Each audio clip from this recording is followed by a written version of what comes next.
Good evening, I am Jennifer AI. We begin tonight with a growing diplomatic conversation across the continent as African leaders continue to debate how migration and identity are being framed in public discourse. Different speakers, different platforms, but increasingly a consistent message from South Africa.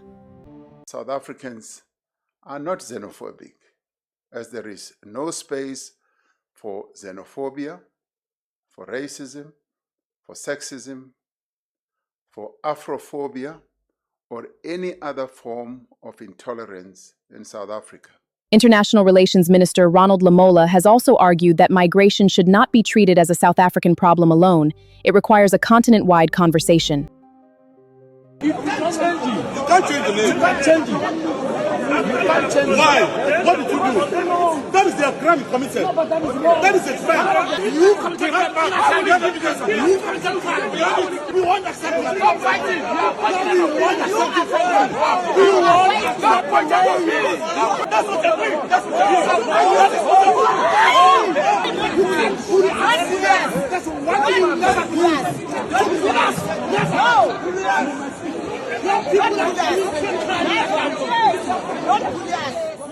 And now, speaking from the NIA roundtable in Lagos, another South African representative, Professor Moroe, is making a remarkably similar argument. Conversations continue around the forced return of foreign nationals from South Africa, with the issue taking center stage at the Nigerian Institute of International Affairs, NIIA, in Lagos.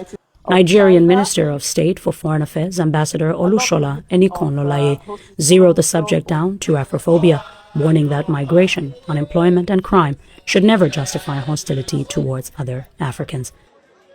South Africa's Consul-General to Lagos, Moroe, however, rejected the description of South Africa as xenophobic, acknowledging violence against African migrants, but arguing that isolated incidents should not define an entire country or its people. Whenever South Africans embark on a peaceful protest, raising genuine concerns of poverty, unemployment and inequality, they are called xenophobic, they are called xenophobes. But whenever the same phenomenon takes place in any other country, it is given different names. But I think what is also very disturbing is that this phenomenon of xenophobia has become more synonymous with South Africa more than any other country.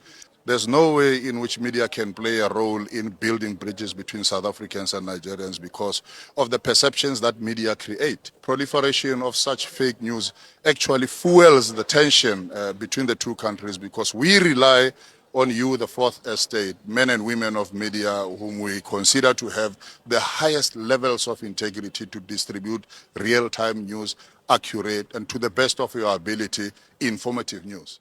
There is a consistency emerging here. The argument is not that concerns about illegal migration, rising tensions, or isolated incidents of violence should be ignored.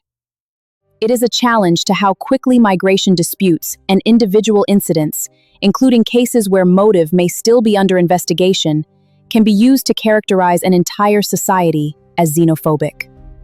Journalism should neither manufacture harmony nor conceal uncomfortable truths. But when tensions are already high, our responsibility to establish the truth before we define the story becomes even greater.